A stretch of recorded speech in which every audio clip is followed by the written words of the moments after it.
10, 9, 8, 7, 6, 5, 4, 3, 2, 1.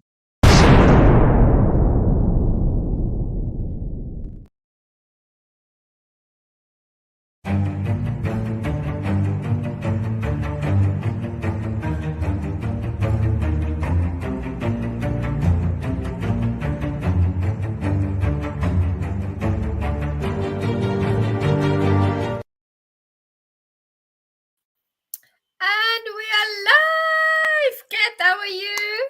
I'm good. How are you, Juanita? Always good. You know me, always on the go. And I believe you are also always on the go. Busy, busy, busy doing life. Especially on my mom days. I share custody of my children with my ex-husband. So 50% of the time I'm a single mom, essentially. So it's a lot. It's a lot on your plate. Yeah. I do know, my dear, and I know the discipline and the vigor it takes to kind of keep them on track and to meet all the requirements.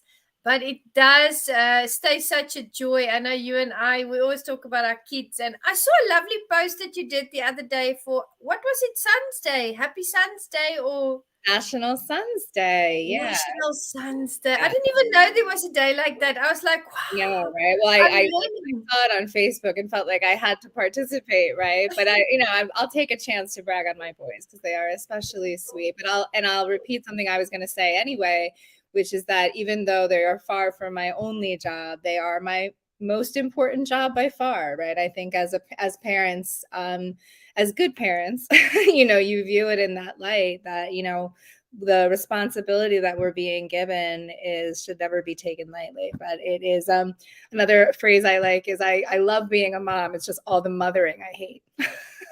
I love the way you phrased that.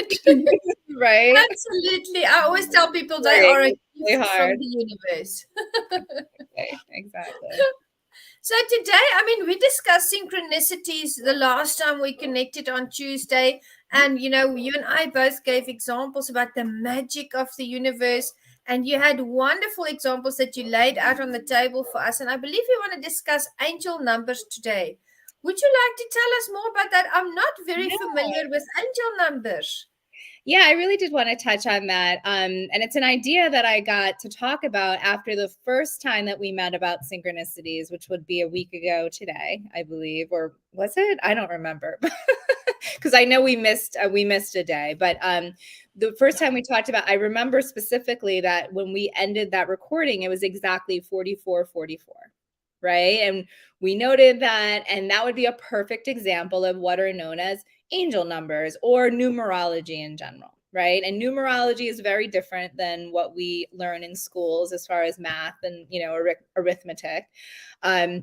And it's the idea that, again, everything is energy, including us, right? And even our human science has taught us that energy is everything and everything is energy. So just like we are energy and our thoughts are energy, numbers are energy, and numbers are vibrating, different numbers are vibrating at different frequencies, and they can be used. It's a common way for angels, and I like to give alternatives for these terms because, as I've explained before, I was an atheist for 18 years, and after a Catholic background and feeling very disillusioned by that religious belief and turning away from that, the terminology of God and angels really, it wouldn't have just not resonated with me. It would have offended me, frankly, right at the time. So, so when I use the word angel, I mean, you could think about that as,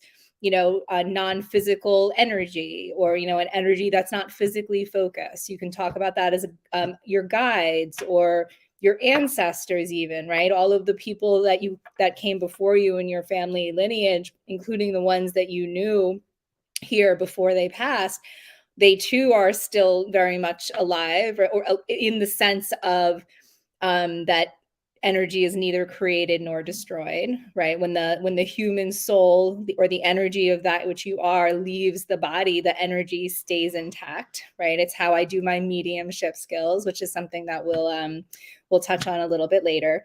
But when it comes to synchronicities, it is more common for people to, let's say, rather than have had an experience like the ones that we had been describing, which came once you and I became, I would say more spiritually developed, right? That's right. Right. I mean, we could say advanced, but there's no hierarchy. It's really just going deeper and deeper, really within, and discovering the many layers of consciousness, right, available to us. True. And but it is pretty common to hear, even when I was, in that non-believer mindset about it, like 1111, for instance, right? You'll hear people talk about repeating numbers such as 1111. And so, yes, in the case of repeating numbers, whether it's 1111 or 4444, like our recording was, I had an experience just earlier in the grocery store. Oh my gosh, look, as we talk about it, it's currently 5:44. Oh, again we go. And we started late. So notably we started late, right? The universe is in control. And the thing is, they're messages. They're not just, it's not just a dog and pony show, right? Your angels are doing this so that you say, wow, look, angels are real. It's because there's a message that's being relayed to you. I happen to know the number 4 resonates with hard work. So I think the universe is sending us a message in regards to our heart. It's noticing. Exactly, right? It's either noticing or, in my case, pushing me to do more. I'm not sure which, but because I know you're a busy bee. You really are. But even just today, I had an instance at the grocery store, and this is a good example of following your intuition and then angel numbers combined. So I was at the store. I'm sure, like everybody else, you go in to grab a few things and you wind up with a cart, a cart full of things, right? That happens. So I was going through, I was getting more things than I originally intended to, but, and I got to the pharmacy aisle and I was looking for children's medication. So I passed a display that had allergy medication or Benadryl on it. And even though I essentially heard my intuition say, go ahead and get some Benadryl. And I was trying to think, do I have Benadryl? I was starting to use my ego mind to question it. Do I have Benadryl at home already? I don't know. We don't even use Benadryl that often. Why would I get Benadryl? But I've learned to be obedient to that voice, right? I've learned to be obedient to that urge. If it's an impulse within me and it really feels strong, I'm going to do it, right? What doesn't hurt to have 2 things of Benadryl will eventually go through them, right? So I grabbed the Benadryl. I went up to the counter, and the total for my my order, it's a good thing that's an angel number, because otherwise it kind of stings how expensive things are, right? But it was $177.70. Oh. Right? So that those 3 sevens right in the middle there, most people would totally disregard them, right? Mm-hmm. Most people would totally disregard them and think, oh, who cares, right? But for me specifically, the number 777 has been strong. Mm-hmm. So it was my angel's way, yet again, of affirming my own intuition.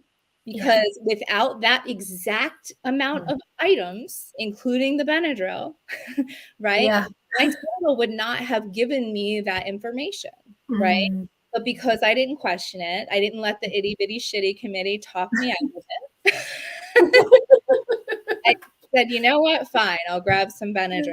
And I once again was given a strong message around this number, or signed to lift the number up. So.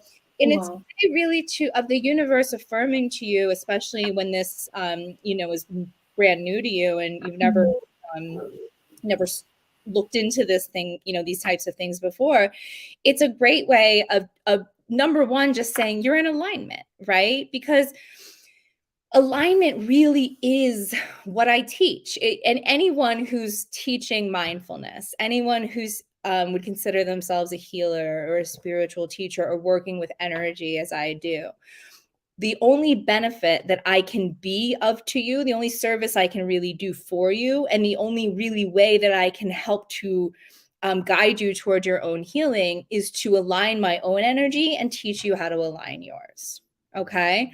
Because let's get back to the basics a little bit. We are, as we now know, if we've been listening to our conversations, we are bodies, right? We know that about ourselves, right? We have bodies, but we have a body, we aren't a body, right? Just like you have a car, but you're not a car, right? So we have these bodies, we have these minds. I mean, we can hear those those loud Constantly. right? Everyone knows what I mean when I talk about the itty bitty shitty committee, right? that loud voice in your head that talks to you a lot, maybe very loud, sometimes not so nicely, or often not so nicely, right? That's the human mind, or we call that the ego as well. And then there is a third part of you, whether you acknowledge it or not, and it's the source energy. It's the energy of which you are. It's the energy that you come from. It's the exact same energy that we would call God or universe or the creator. It's the same energy running through you, and the guidance that you have as a result of that fact is the same energy that's keeping our tiny little planet spinning in its orbit in perfect proximity to other planets, which are having an enormous impact on all of us on Earth, whether you acknowledge it or not, right? So since the fact that we are this energy, right? We are these bodies, yes, or we have these bodies, we have these minds, but we are at our core this source energy, this, this higher aspect to yourself, if you will. It's only in the aligning of your human mind, because while it might seem to you like your mind is not within your control, that's not actually true. Okay. Yes. And that's something that helped me so tremendously to really think about, right? That even though, and it's similar, just like you may have perceived yourself until this conversation to be a body, right? And to be this mind. The reality is, yes, you have a body and you have this mind, but you are not those things. You are this eternal. I mean, this is an energy that is never dies. It's ever expanding, right? And you are part of this energy. And when we allow ourselves to see that while the thoughts and emotions that result from those thoughts feel so strong and they are so loud often, and it's hard not to focus there or to allow those thoughts to pass by, the analogy I'd like to use is that the thoughts and the emotions are the weather, but you are the sky, right? You're that awareness beyond. You're not your thoughts and emotions. You're the awareness of your thoughts. You're the awareness of your emotions, right?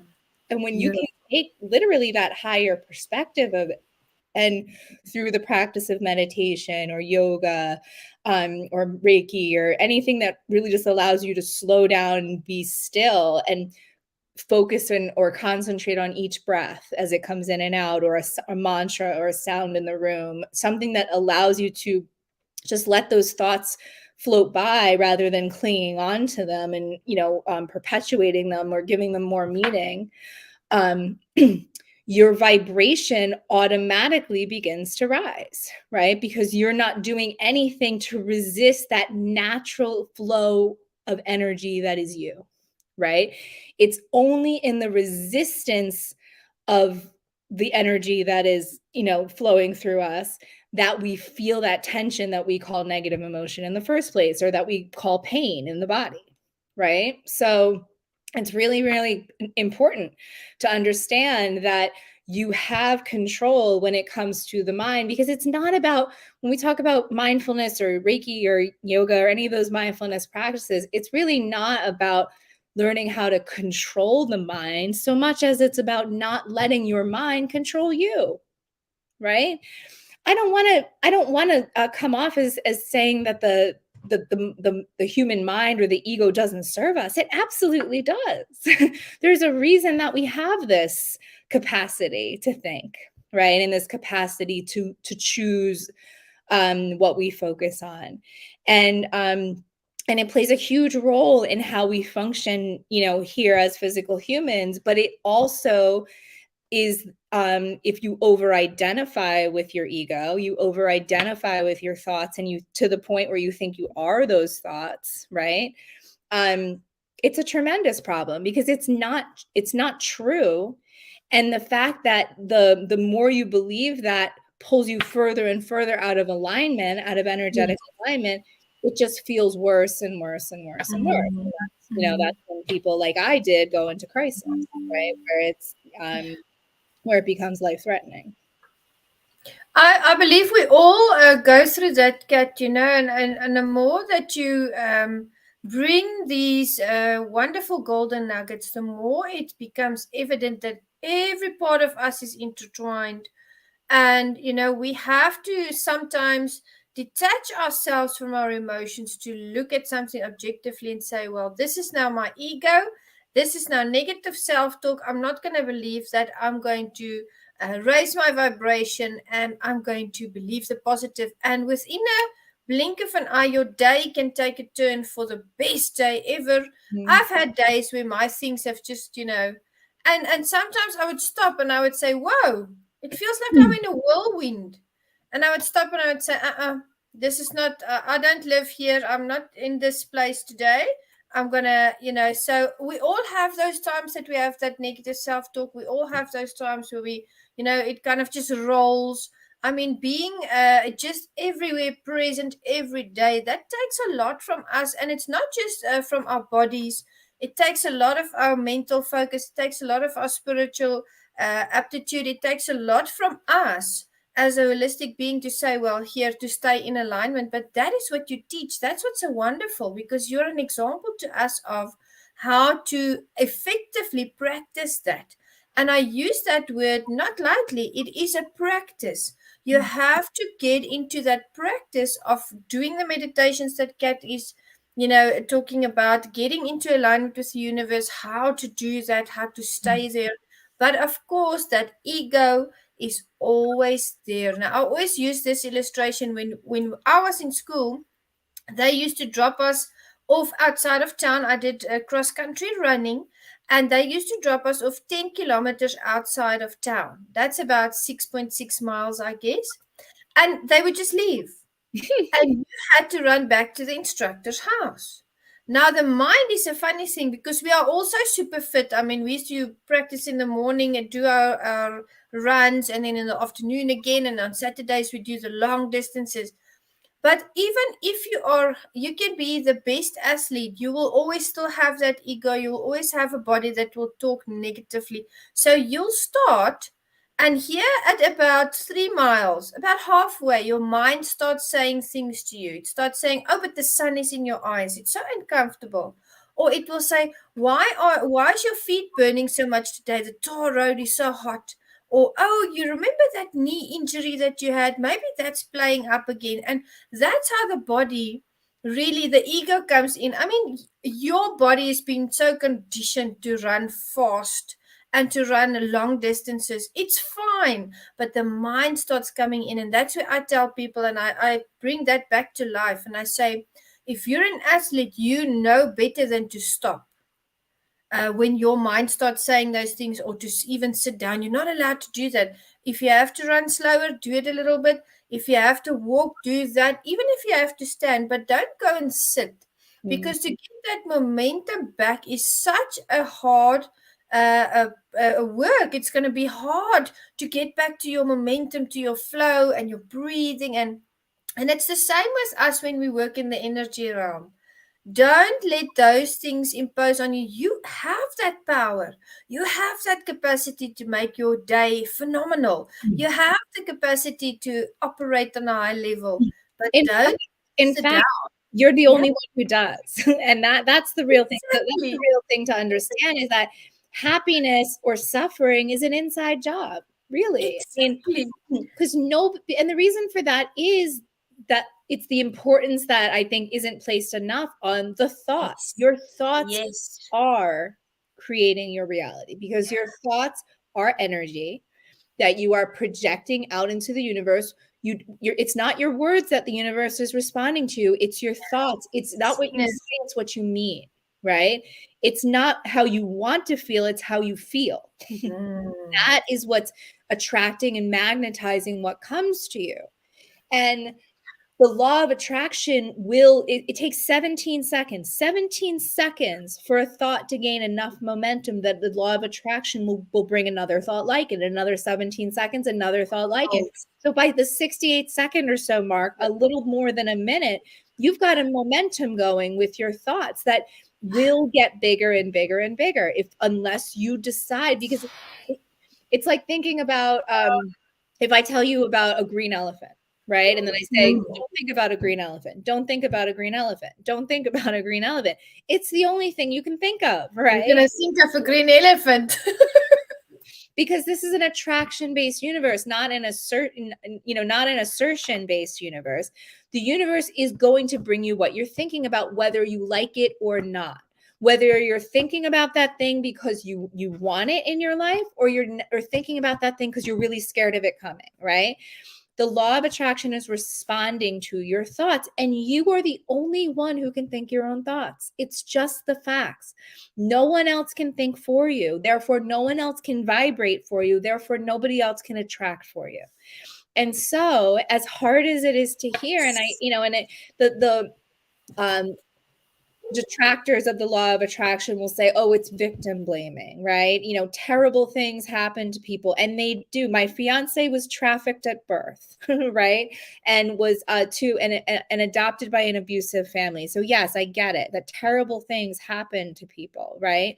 And there's definitely people on this planet, me included, that have been victimized, right? As far as being the having gone through things that weren't your fault and you didn't ask for, and were terribly impactful, right?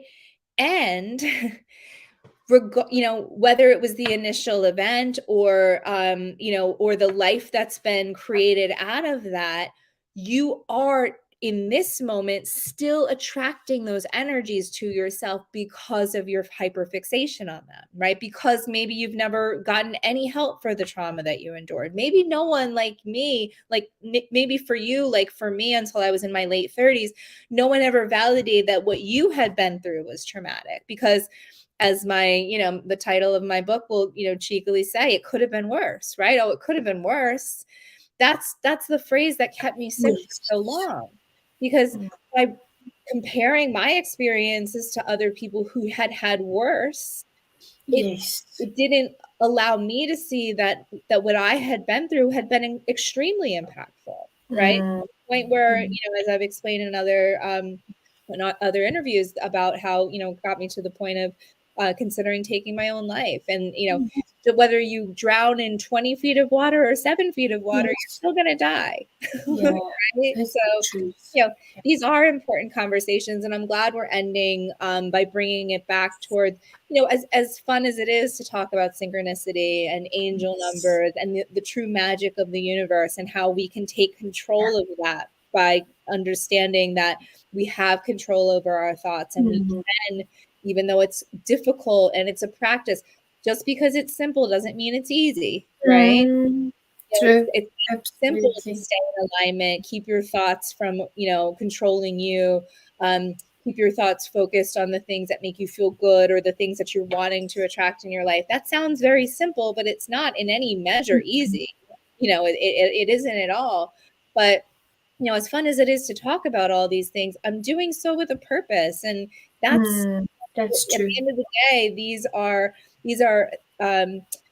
foundational teaching that can and will have an enormous impact on one's mental health, right? This is about saving lives, really. Because people like me who are highly sensitive to energies, who are highly intuitive, who are highly perceptive to extrasensory perception, right? Clairvoyance, clairaudience, sentience, Yes. and claircognizance. We're often told, as I was, that we're crazy, right? And we're gaslighted all the time. I think we'll do an episode on gaslighting, maybe next. Yes, that would be a phenomenal. Yeah, that's Let's necessary. let's write that down, because that's a really important thing to talk about. Yes. Is the gaslighting that goes on around all of these topics. It's scary to say, but I stick to my guns as far as the mental health system in its current form. We're really still in the dark ages, with not even understanding.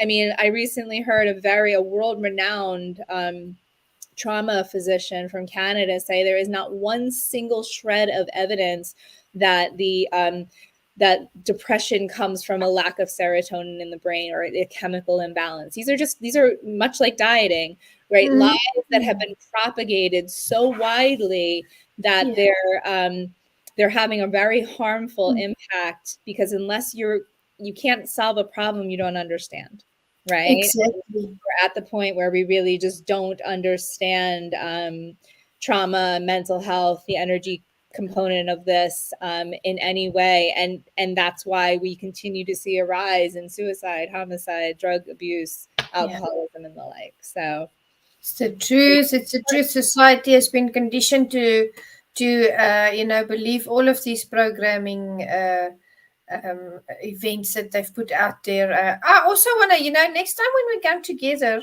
let's talk about the Nelson Mandela effect as well, because there's so many things out there that people don't realize. They believe something, but it never even occurred. It's not even true. And that kind of relates to what you've mentioned just now. Studies have been put out there. I've read, because I love coffee. I believe you love coffee. And I read the health, articles in the magazines and online. And I would read a magazine and they would have me totally convinced that coffee is bad for me. And then 2 months later, I'll read this wonderful article that would have me totally convinced that coffee is actually good for me. And so we go.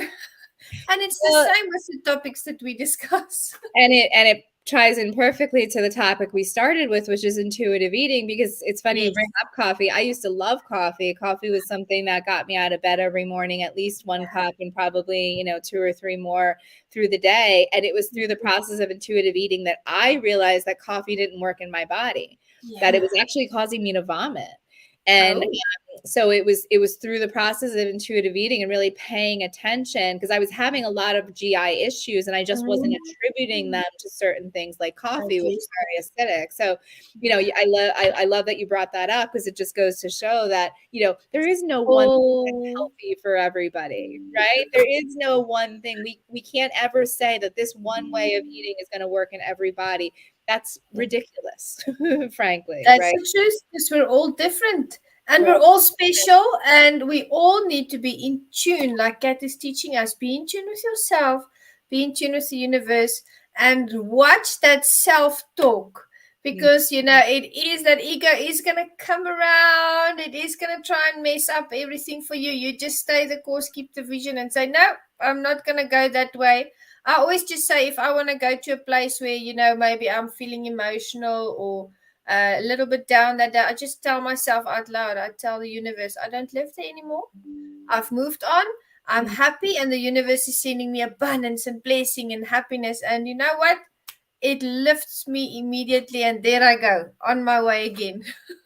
And that's a choice, right? It's a choice it's a choice that, despite circumstances, often, if not, often being undesirable, right? I mean, we don't, the universe doesn't give us what we want, it gives us what we need, right? And how the perspective we take on that, and how we talk to ourselves or talk about the experiences that we have, is everything. It really determines whether it's a life where you thrive or a life where you suffer. It's a choice. The choices we make is the life that we live. And Kat and I are here to just shine our light and bring, what we know to the table. She's the expert in all of these topics, and I love learning. Thank you so much, Kat, for bringing that enlightenment And I believe we are going to be talking about gaslighting next week, Tuesday. So Because tune it's in, everyone. very important topic that I would love to bring more clarity around what, it's something you hear a lot, but it's something that we are all doing to one another intentionally or not, and it's has an enormous impact. It's very harmful. That's the truth. And with that, thank you, everybody. We will see you Tuesday.